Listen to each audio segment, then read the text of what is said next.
amados, sejam bem-vindos a mais um Encontro com a Palavra. É um encontro com o nosso Deus, todas as semanas estamos aqui. E você é o nosso convidado especial para estar aqui conosco. Estamos juntos mais uma vez para o nosso estudo dessa semana, juntos com os amigos Daniel, nosso querido amigo Rogério, pela primeira vez aqui conosco, seja bem-vindo. E nós continuamos com a temporada da missão de Deus, minha missão. Mas antes de começar, vamos falar com o nosso Deus. E a nossa lição é a lição 10. Missão em favor dos não alcançados. E aí, será que existem pessoas não alcançadas? É isso que nós vamos ver daqui a pouquinho. Mas antes de começar, vamos falar com Deus. Querido Deus, muito obrigado porque Tu tens misericórdia de nós e temos a lição e temos a Bíblia para nos ensinar sobre coisas divinas, coisas do céu, coisas para nossa felicidade, para nossa salvação. E hoje nós vamos falar sobre não alcançados, que possamos alcançar as pessoas, através dessa discussão da lição. Isso que eu lhe peço por Jesus. Amém. Amém. E o nosso verso relevante dessa semana está em Atos 17, 24. Acompanhe conosco. O Deus que fez o mundo e tudo o que nele existe, sendo Ele Senhor do céu e da terra, não habita em santuários feitos por mãos humanas. Paulo teria se sentido mais confortável trabalhando entre os judeus, sua própria carne e sangue, ou poderia ter trabalhado apenas com gentios piedosos. Eles tinham fundamento bíblico sobre o qual Paulo poderia edificar, mesmo que ainda precisassem conhecer o Deus a quem temiam, Jesus, Messias. Mas não. Enquanto estava em Atenas, cidade famosa por sua filosofia, Paulo procurou alcançar as pessoas de lá também. Muitas delas tinham formação e visão do mundo radicalmente diferentes das dos hebreus e de sua história sagrada, que formava a base de fé que Paulo queria ensinar aos atenienses. Iremos ver nesse estudo como Paulo buscou alcançar os atenienses e o que podemos aprender com ele. Começamos então. Daniel, o que levou Paulo a Atenas? O que ele encontrou ali? Como que ele chegou lá? Por que ele foi para lá? Enfim, relata para nós, por gentileza. Então, vamos lá. Deixa eu só abrir um parênteses antes, Rogério. É um prazer estar com você aqui. Sua primeira participação no Encontro com a Palavra, depois de alguns anos trabalhando juntos na missão na Vila Olímpia. Isso mesmo. Seja muito bem-vindo. Obrigado. É uma honra estar contigo. É verdade. E depois desse parênteses, vamos falar de missão de Paulo e Silas. Vamos Não é lá. Daniel e Rogério, mas é Paulo e Silas muito mais importantes, muito mais sábios. E o fato é que Paulo foi chamado para ser o apóstolo dos gentios, E havia uma situação em que Paulo estava em Tessalônica, E era costume de Paulo ir nas sinagogas. E ele discutia religião com os judeus e com os não-judeus que eram simpatizantes da causa que Paulo pregava, E em Tessalônica houve os judeus que não gostaram dessa história. E peraí, tá chegando aqui uma pessoa que tá pregando um negócio diferente. Vamos arrumar uma confusão aqui para Paulo ir embora. E o fato é que Paulo foi embora e de Tessalônica Paulo foi para Bereia. E Paulo chegou em Bereia, o que ele fez em Bereia? Foi na sinagoga e discutia a mensagem com os judeus na sinagoga e com os não-judeus simpatizantes também. E diz a Bíblia que muitos se convertiam àquilo que Paulo pregava. E como se não bastasse, o povo já deu uma complicadinha lá em Tessalônica, E esse mesmo povo que estava em Tessalônica foi viajar para Bereia para arrumar confusão em Bereia. E olha que maravilha, Paulo teve que sair de Tessalônica por causa dos tessalônicos, judeus, e Paulo teve que sair de Bereia por causa dos tessalônicos judeus que viajaram para Bereia. O fato é que levaram Paulo para o porto e mandaram Paulo para Atenas. E aí Paulo chegou na Grécia. E aí Paulo chegou no berço da filosofia, do estudo, da modernidade, da democracia. E o que Paulo encontrou em Atenas? Paulo encontrou uma idolatria enorme. Paulo encontrou pessoas completamente diferentes daquelas que ele estava acostumado, que estavam no continente. E quando chegou na Grécia, Paulo viu tudo aquilo e falou assim, e agora? Um hebreu chegou aqui em Atenas, que é o título do nosso estudo de domingo. E agora o que eu faço no meio dessas pessoas? E fica essa pergunta que a gente vai desenrolar aqui no decorrer dessa semana. Com certeza, como o Daniel havia dito, ele encontrou muita idolatria ali, né? E aí, como falar para essas pessoas sobre a idolatria, né? De várias formas ali, os ídolos eles eram exaltados. E eu pergunto a você, Rogério, ainda existe idolatria hoje? Ou só era na época lá dos atenienses? E se existe, quais são os ídolos que nós nos agarramos hoje na sociedade do século XXI?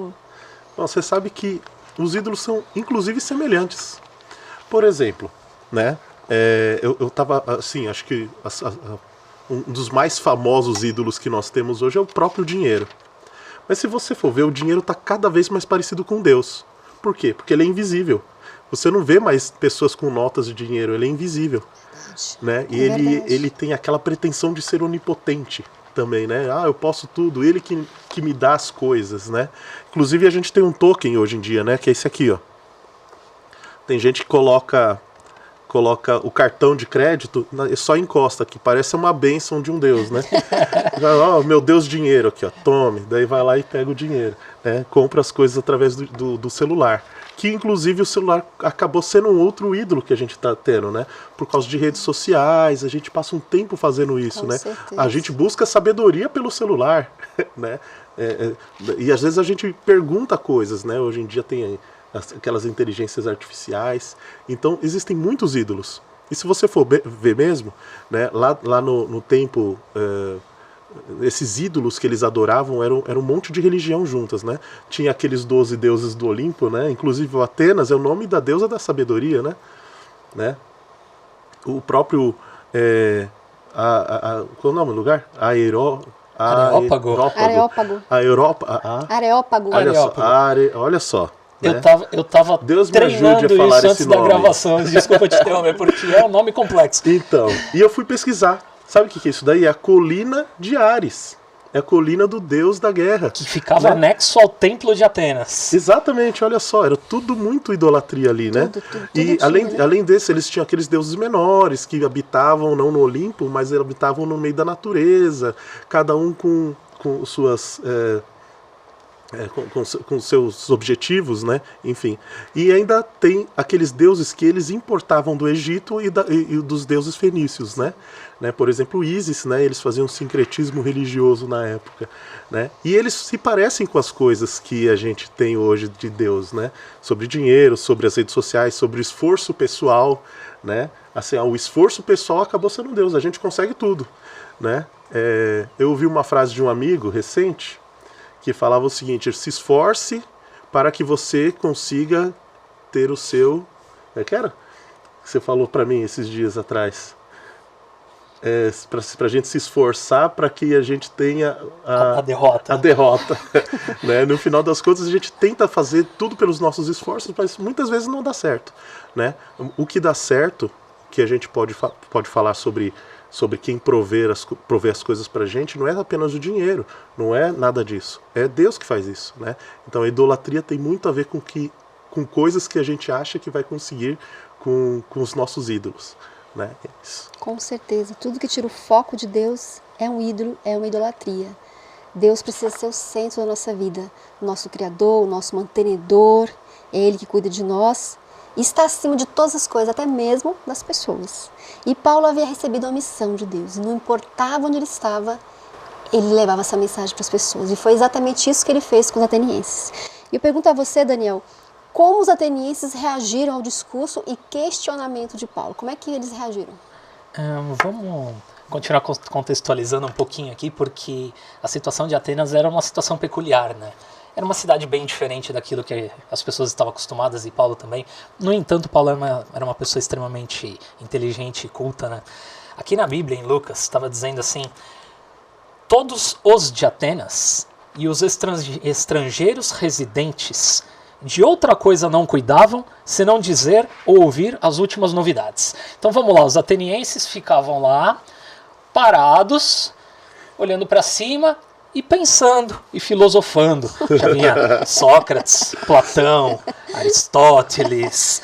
E era isso mesmo. A história diz que os atenienses que tinham mais condições financeiras não trabalhavam. Não trabalhavam para quê? Para ficar sentados, filosofando e olhando para o céu e tentando inventar alguma coisa nova. Então, quando Paulo chegou lá com um discurso diferente, despertou a atenção dos atenienses. E Paulo era muito inteligente, porque Paulo andava pelas ruas de Atenas proclamando essa mensagem de Jesus Cristo, do Messias.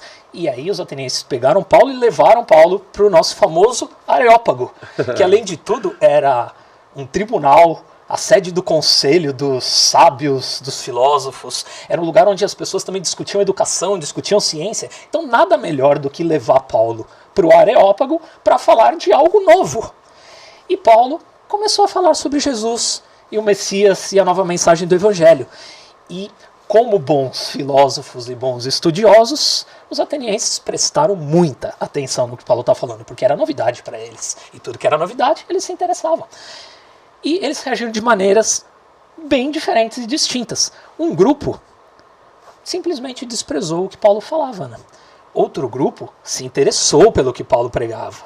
Porque Paulo falava de deuses diferentes, deuses estranhos, um Deus novo, né? Então, havia esse grupo, aqueles que desprezaram e aqueles que se interessaram. Então, é muito interessante, porque as pessoas reagiram de maneira oposta àquilo que Paulo pregava, mas é muito interessante porque Paulo despertou a curiosidade neles. E essa foi a parte principal para que abrisse portas para que o trabalho de Paulo continuasse na cidade. Com certeza. O mais importante, Paulo conseguiu que eles ouvissem, né? Aí uns decidiram, alguns acharam interessante, outros não, mas não importa. Paulo chegou de uma maneira muito especial para que eles conseguissem pelo menos ouvir o que Paulo queria, né? E Paulo não menosprezou a falsa religião e os falsos deuses dos atenienses. Ele reuniu os pontos positivos encontrados, né? Ainda que fossem poucos, e os explorou ao máximo para que conseguisse de maneira especial conseguir a atenção deles para que Paulo pudesse falar o que ele queria. E o que Paulo estava tentando, né? O que mais que Paulo tentou, né? De que forma ele estava tentando alcançar aquelas pessoas com o evangelho, né? Então, ele estudou bem essa cultura. Ele estudou bem a cultura. Com certeza. É muito importante a gente saber o que as pessoas pensam para poder ter essa... Como elas são, o que elas acreditam, exato, né? Exato. Porque olha só, na época, na época de Paulo viveu Sêneca, que é uma pessoa que criou uma nova corrente filosófica que era baseado muito na ética, né? A ética sobre você ter valores bons no seu meio nas suas ações diárias, né? Então tinha muitas coisas para ser elogiadas nesse tipo de pensamento, né? Se você vê as religiões de hoje também, normalmente boa parte delas tem uma questão de comportamento muito boas, né? Muito similares às nossas, né? Porque assim, por exemplo, né? Se a gente tem algumas religiões que guardam sábado, que são vegetarianos, né? Que tem algumas coisas em comum, né? Conosco, coisas assim, né? E assim, a gente pode pegar isso daí para poder conversar com essas pessoas, né? E isso tem algumas vantagens, tá?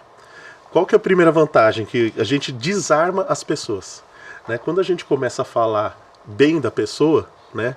E não falar que a pessoa está no caminho ruim que vai levar ela para algum lugar que ela não queira ir, né? Enfim, isso não é simpático, né? Não é empático. Você não está respeitando a inteligência da pessoa ou o que ela aprendeu na sua vida inteira, né? Então, assim, imagina que se Paulo fizesse isso num lugar onde era tido como as pessoas mais conhecedoras, mais sábias. Filosofia, inclusive nasceu lá, a palavra filosofia, amizade, né? Sofia, sabedoria. Então as pessoas tinham para elas que elas eram amigas da sabedoria, que elas tinham sabedoria, né? Então se ele pega e começa a falar que está tudo errado, já de cara, assim, as pessoas vão se armar, né? Outra questão é os interesses em comum. Né? Quando ele conhece a cultura e começa a falar disso, vai surgir interesses em comum, então elas vão querer ouvir, né? Com certeza. E a curiosidade do ouvinte também, né? E bem como essa não agressão, né? Se você começa a falar, forçar muito a barra, falar, sai daqui, a pessoa vai acabar sendo agressiva, inclusive. Com certeza. Né? Então é muito, muito interessante o jeito que ele pensou a respeito de como ele iria chegar, né, naquelas pessoas. Ele pensou como ele iria chegar às pessoas. Né? É importante esse planejamento, essa observação. E é interessante, só complementando, né, que Paulo conhecia a história da Grécia e de Atenas, né? Então ele sabia o que aconteceu com Sócrates. Quando Sócrates jogou para o povo uma ideia diferente de outros deuses, de coisas um pouquinho diferentes daquilo que eles acreditavam, Sócrates foi levado a julgamento, isso está nos livros de história, e ele optou pela morte. Então, pelo fato dele levar algo diferente, que contrastou com a cultura da época, ele morreu. Então, Paulo sabia que se ele chegasse com uma abordagem um pouco mais firme e um pouco mais contrastante, desafiadora, ele poderia ter o mesmo fim que outras pessoas tiveram. Com certeza. Em vez de Paulo chegar e falar para eles que eles estavam equivocados ou confrontá-los, Paulo os elogiou pela devoção que eles tinham sincera naquilo que eles acreditavam. Então Paulo começou a ganhar o quê? A confiança deles para que ele pudesse falar do seu Deus. E foi isso que aconteceu. Pergunto a você, Daniel. Que mais abordagens Paulo usou para alcançar aquelas pessoas? Ele continuou ali a falar, né? Ao passo que ele ia conseguindo ter a atenção deles, ele começava o quê? A falar o que ele queria, né? E o que mais que ele usou? Que mais abordagens ele usou ali para alcançar os atenienses? É muito interessante que Paulo percebeu que os atenienses estavam dispostos a aprender mais, né? Essa era a natureza deles, né? E ali na região do Areópago tinha as estátuas dos deuses, né? E tinha uma estátua de um deus desconhecido. Então os atenienses deixaram uma brecha para que esse Deus desconhecido passasse a ser conhecido. E aí Paulo usou isso e falou assim, olha, então, esse Deus que vocês dizem desconhecido é o Deus que eu estou apresentando para vocês. E se vocês me permitem, eu gostaria de ler o discurso que Paulo fez falando e atestando desse Deus desconhecido. Está em Atos 17, 24 a 27, se você quiser acompanhar ou acompanhar posteriormente. O Deus que fez o mundo e tudo que nele existe, sendo ele Senhor do céu e da terra, não habita em santuários feitos por mãos humanas, nem é servido por mãos humanas, como se de alguma coisa precisasse, pois ele mesmo é quem a todos dá vida, respiração e tudo mais. De um só fez a raça humana para habitar toda a face da terra, havendo fixado os tempos previamente estabelecidos e os limites da sua habitação, para buscarem a Deus e se porventura tateando o possam achar, bem que não está longe de cada um de nós. Uau! Que Deus maravilhoso, perto dos deuses irados, vingativos que os gregos e os romanos acreditavam. Que Deus maravilhoso! Que mensagem nova que eles receberam, e a gente lendo isso hoje, isso toca em nós também. Que Deus maravilhoso que está sendo anunciado na Bíblia, que Deus maravilhoso que a gente tem a chance de professar, assim como Paulo fez, no coração da filosofia, no coração dos deuses, no coração da mitologia. Que maravilha, né? O fato é que esse Deus que eles não conheciam, podia ser conhecido na verdade. Aliás, ele quer ser conhecido, né? Então, assim, Paulo foi sabiamente usado por Deus ali para levar o Deus verdadeiro, um Deus que quer ser conhecido, que quer se relacionar conosco, pessoalmente, que nós o conheçamos diariamente e que nós aceitamos também esse Jesus que morreu por nós na cruz do Calvário. Você quer fazer mais um comentário? Acho que você Eu achei falar. Interessante. Não, mas ok. Eu ia fazer... Não, parecia que você tinha... Eu achei muito interessante, porque assim, você falou sobre os deuses, né? Aqueles deuses, eles eram... Alguns eram muito ruins mesmo. Sim. Né? E eu penso que talvez aquele Deus desconhecido que estava lá, alguns, isso é coisa minha, né? Mas enfim, alguma daquelas pessoas olhavam aquele Deus desconhecido e ficavam até com medo. Será que esse Deus é bom ou esse Deus é ruim? Será que ele é pior ainda do que esses outros? Será que ele é pior? Será que ele é pior que Hades? Né? Que é um dos deuses da mitologia que era ruim, né? Enfim, daí Paulo, de uma certa maneira, trouxe uma mensagem de esperança para eles, né? Quando mostrou esse Deus desconhecido. Não era isso? Com certeza. Eu vou ler um trechinho da nota que eu achei interessante, né? Um criador que não vive em um templo não precisa de nada dos seres humanos, mas supre as necessidades humanas. Para uma cultura imersa na mitologia grega, na qual os deuses eram imprevisíveis, egocêntricos e cruéis, a ideia de um Deus como o que Paulo descreveu era um pensamento maravilhosamente intrigante, né? Assim, os homens do Areópago deram seus primeiros passos em direção a um Deus de amor. Então ali eles foram confrontados, né, com algo que talvez eles não tinham pensado ainda, com algo palpável que era Deus, que queria ser conhecido e se relacionar com eles. Não era nada de desconhecido, né? Pelo contrário, ele queria ser conhecido. É muito fantástico, né? Porque eles estavam acostumados a fazer algo para que os deuses ficassem alegres ou calmos. E Paulo chega e mostra um Deus que faz algo para nós. É completamente ao contrário. Ele chega e simplesmente revoluciona a cultura da época em Atenas, né? Com certeza. E Paulo continua ainda testemunhando, né? Como Paulo continua esse testemunho maravilhoso, falando desse Deus maravilhoso que queria ser conhecido. Que mais Paulo, né? Passou para eles, falou desse Deus. Então, eles falaram sobre coisas comuns ainda, né? Ele apresentou o Criador, né? A importância de buscar a Deus, isso é importantíssimo, né? Ele tinha aquela vontade de mostrar como era importante essa busca, né? E Deus queria que as pessoas buscassem, né? Então, ele deixou claro isso. E ele citou alguns poetas locais também, né? O Arato e o Epimenides. Eu preciso fazer aula de grego, rapaz. Essas partes de grego são complicadas. Mas o importante é que ele citou essas pessoas, né? Assim, isso também trouxe aquela empatia para que eles viessem junto, para que conseguisse mostrar a importância desse Deus, a importância de conhecê-lo, né? E ele também apresentou uma coisa muito importante, que é muito diferente de todos, porque normalmente a gente faz sacrifício, na época deles, né, eles faziam sacrifício para os deuses, né? Agora ele apresentou um Deus que fez sacrifício pela humanidade toda, né? Isso é bem realmente oposto, né? Bem oposto de verdade, né? Então assim, é um Deus que por causa do ser humano entregou a sua vida, né, para que as pessoas pudessem ter vida eterna, né? Era isso que ele estava dizendo, né? E a reação das pessoas, até o Daniel falou agora há pouco, né, teve gente que rejeitou tudo isso, né, porque foi demais para a cabeça deles. Aí complicou, né? Eles atravessaram uma linha, né? Ressurreição, peraí. E morreu por nós, inclusive, né? Que estranho. Pois é, né? Um Deus que foi morto e reviveu. Né? Para quê? Para que todos pudessem ter essa vida eterna que ele mesmo já tinha, né?